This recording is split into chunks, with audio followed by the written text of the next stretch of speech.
Friends आज हम कुछ इंपॉर्टेंट क्वेश्चंस लेकर फिर आपके सामने हाजिर हैं, जिसमें जो friends environment, zoology, botany, physics, chemistry से क्वेश्चंस लिए गए हैं।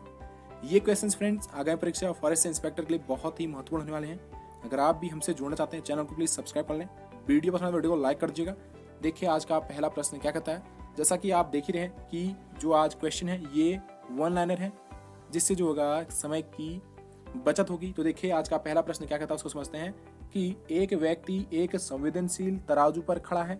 यदि वह गहरी सांस अंदर लेता है तो तराजू की रीडिंग क्या होगी। आपको बताना है कि एक व्यक्ति जो है एक संवेदनशील तराजू पर खड़ा है। यदि वह गहरी सांस अंदर लेता है तो तराजू की रीडिंग क्या होगी। वो होगी फ्रेंड्स घटेगी। क्या होगी, उसकी रीडिंग घट जाएगी तराजू की। तो नेक्स्ट आता है हमारा वॉशिंग मशीन का कार्य सिद्धांत है। तो देखिए वॉशिंग मशीन का कार्य सिद्धांत आपको बताना है।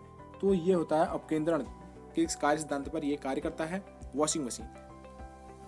अब बात आती है कि अपकेंद्रण होता क्या है। तो देखिए फ्रेंड्स जो अपकेंद्रण होता है ये अगर आपको समझाऊं कि सर्कुलर मोशन करती हुई कोई ऑब्जेक्ट जब मोशन करती है, सर्कुलर मोशन करती है, तो ऑब्जेक्ट पर सेंटर से फ्रेंड्स और बाहर की ओर एक फोर्स का अनुभव होता है, तो जिसे सेंट्रीफ्यूगल फोर्स कहते हैं। और इसकी जो डायरेक्शन होती है सेंट्रीफ्यूगल फोर्स की, ये सेंट्रीपेटल फोर्स के विपरीत होती है।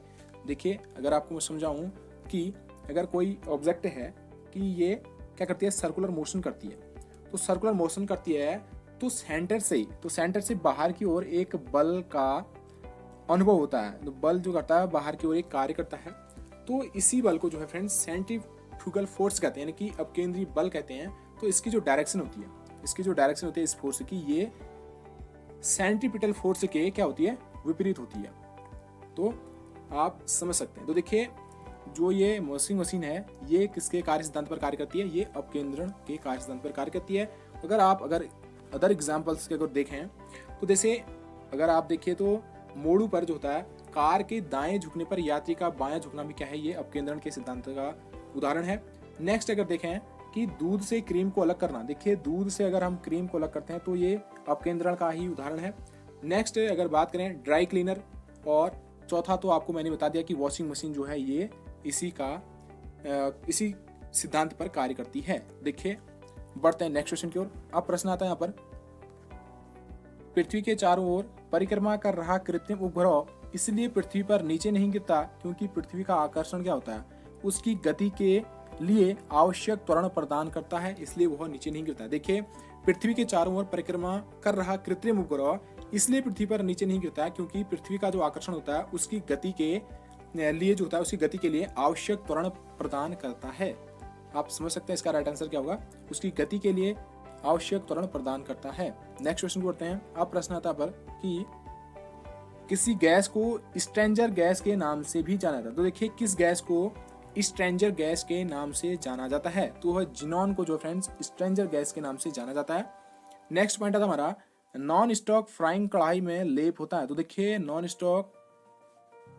स्टिक जो फ्राइंग कढ़ाई होती है तो उसमें लेप किसका होता है ये आपको बताना है। तो देखिए उसका लेप जो होता है उसमें वो होता है टेफ्लॉन का। नेक्स्ट पॉइंट है हमारा रेशम का कीड़ा यानी कि जो सिल्क वॉर्म होता है अपने जीवन चक्र में किस चरण में वाणिज्यिक तंतु का निर्माण करता है। देखिए रेशम का कीड़ा जो है अपने जीवन चक्र के किस चरण में वाणिज्यिक तंतु का निर्माण करता है, वो करता फ्रेंड्स ऑप्शन नंबर यहाँ पर नहीं है, लेकिन इसका जो राइट आंसर है वो है कोशित। नेक्स्ट पॉइंट है कौन सा विटामिन किसी स्वप्न को पर्याप्त अवधि तक याद रखने में सहायक होता है। तो देखिए कौन सा विटामिन जो है किसी स्वप्न को, अगर आपको कोई स्वप्न आता है कि उसको लंबे समय तक पर्याप्त अवधि तक याद रखने में सहायक होता है, तो कौन सा विटामिन है, वो है विटामिन B6। नेक्स्ट पॉइंट आता है, नेक्स्ट क्वेश्चन देखिए उसको क्या कहते हैं। प्रश्न आता है हमारे शरीर में त्वचा तल के नीचे विद्यमान वसा किसके विरुद्ध अवरोधक का काम करती है। तो इसका जो फ्रेंड्स राइट आंसर होगा वो करती है शरीर की ऊष्मा का क्षय। नेक्स्ट पॉइंट आता है हमारा पीत पिंड कहाँ पाए जाने वाली कोशिकाओं की संहति है, तो अंडाशय है, ओवरी। नेक्स्ट आता है हमारा पॉइंट, उसको समझते हैं। अब प्रश्न आता है तृतीयक प्रतिजन डीपीटी बच्चों को किन बीमारियों से बचाव के लिए दी जाती है। तो डीपीटी जो है बच्चों को किन बीमारियों के लिए बचाव के लिए दी जाती है, वह रोहिणी, कुकर खांसी या टिटनेस से जो है डीपीटी बच्चों को दी जाती है। नेक्स्ट पॉइंट हमारा, आप ये इंपोर्टेंट है, आप समझ सकते हैं कि डॉप्सन इकाई का प्रयोग किया जाता है। तो देखिए डॉप्सन इकाई का प्रयोग किया जाता है ओजोन परत की मोटाई नापने में, जो है डॉप्सन इकाई का प्रयोग किया जाता है ओजोन परत की मोटाई नापने में। नेक्स्ट पॉइंट है तुम्हारा, विद्युत चुंबकीय तरंगों की आवृत्ति मापने के लिए किस यंत्र का उपयोग किया जाता है। देखिए विद्युत चुंबकीय तरंगों को जो इनकी आवृत्ति होती है तो उनको मापने के लिए किस यंत्र का उपयोग किया जाता है, वो किया जाता है ऑन्डोमीटर की। क्या किया जाता है, ऑन्डोमीटर का। विद्युत चुंबकीय तरंगों की आवृत्ति मापने के लिए किस यंत्र का उपयोग किया जाता है, तो वो किया जाता है ऑन्डोमीटर का। नेक्स्ट पॉइंट हमारा, कौन सी धातु सामान्य अवस्था में द्रव अवस्था में पाई जाती है, ये सभी को पता है, पारा मरकरी बोलते हैं जिसको Hg। नेक्स्ट पॉइंट हमारा, पदार्थों की अम्लीयता एवं क्षारीयता प्रकट होती है, वो होती है किससे, पीएच मान द्वारा। पीएच स्केल द्वारा क्या होता है कि पदार्थ की अम्लीयता एवं क्षारीयता को हम प्रकट कर सकते हैं। अगर आपको मैं समझाना चाहूँ, इसमें जो होता है पीएच जो स्केल होती है फ्रेंड्स, इसमें जो होता है कि 0 से 14 तक क्या होता है, इसमें नंबर होते हैं। और अगर बात करें तो 1 से 7 तक, देखिए 14 तक इसमें ये स्केल है माना, तो इसमें क्या होता है 0 से तो 7 उदासीन होता है। अगर जो 7 नंबर पर अगर कोई विलयन अपना दिखा रहा है तो क्या होगा, उदासीन होगा। अगर 7 से नीचे है तो क्या होगा, अम्लीय होगा। और अगर 7 से अधिक है वो क्या होगा, क्षारीय होगा। तो पीएच मान द्वारा हम इसको बता सकते हैं कि कौन सा विलयन जो है अम्लीय है या क्षारीय है। तो पदार्थ के बारे में आप बता सकते हैं पीएच मान द्वारा। नेक्स्ट पॉइंट द्वारा, स्वर्णकारों द्वारा प्रयोग में लाए जाने वाला एक्वारेजिया बनाया जाता है। तो देखिए स्वर्णकारों द्वारा प्रयोग में लाए जाने वाला जो एक्वारेजिया होता है वो बनाया जाता है, वो किससे बनाया जाता है, नाइट्रिक अम्ल एवं हाइड्रोक्लोरिक अम्ल द्वारा ये एक्वारेजिया बनाया जाता है। आप इसको नोट कर लीजिए। नेक्स्ट पॉइंट द्वारा देखिए प्रश्न आता है, श्वसन तंत्र में अधिकतम एटीपी अणु को उत्पन्न करने वाला पद है। तो देखिए श्वसन तंत्र में अधिकतम एटीपी अणु को उत्पन्न करने वाला पद कौन सा होता है, वो होता है क्रेब्स चक्र।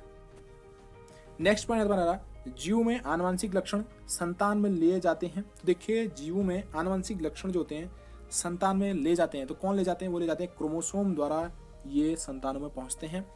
आप इसको नोट कर लीजिए। नेक्स्ट पॉइंट है, मानव शरीर में सबसे मजबूत मांसपेशियां होती हैं, वो होती है जबड़े में होती है। मांसपेशियां जो होते हैं सबसे स्ट्रॉन्ग मानव शरीर में कहाँ होती है, जबड़े में होती है। नेक्स्ट पॉइंट हमारा कि अधिकांश प्राणियों के जीवित पदार्थों का लगभग 80% पदार्थ है। तो देखिए अधिकांश प्राणियों के जीवित पदार्थ का लगभग 80% पदार्थ क्या है, वो है प्रोटीन। नेक्स्ट पॉइंट बता रहा, मानव शरीर का कौन सा भाग शरीर ताप को नियंत्रित रखता है, वो है फेफड़ा।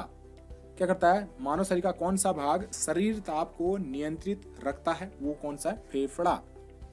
नेक्स्ट पॉइंट आता दिखेगा उसको कि मानव मस्तिष्क का सबसे बड़ा भाग कौन सा है। देखिए मानव मस्तिष्क का सबसे बड़ा भाग कौन सा है, वो है सेरेब्रम। सेरेब्रम जो है मानव मस्तिष्क का सबसे बड़ा भाग है। नेक्स्ट पॉइंट आप देखिए उसको, प्रश्न आता है, श्रृंगार मेज में किस तरह के दर्पण का उपयोग होता है। देखिए मैंने क्या कहा था, फिजिक्स के क्वेश्चन भी हैं और बायोलॉजी के, जूलॉजी, बॉटनी जो भी हैं सभी टाइप के क्वेश्चन इसमें लिए गए हैं। देखिए श्रृंगार मेज में किस तरह के दर्पण का उपयोग किया जाता है, वो क्या जाता है, समतल दर्पण का। समतल दर्पण का जो प्रयोग जो होता है फ्रेंड्स, ये श्रृंगार मेज में किया जाता है। नेक्स्ट पॉइंट देखिए उसको समझते हैं कि प्रश्न आता है, इलेक्ट्रॉनिकी में सोल्डर प्रक्रिया में सोल्डर के रूप में प्रायः कौन से पदार्थ प्रयोग में लाए जाते हैं। देखिए मोस्ट इंपोर्टेंट क्वेश्चन है सोल्डर। आपको याद रखना है कि सोल्डर के रूप में प्रायः कौन से पदार्थ प्रयोग में लाए जाते हैं, वो है सीसा और टिन।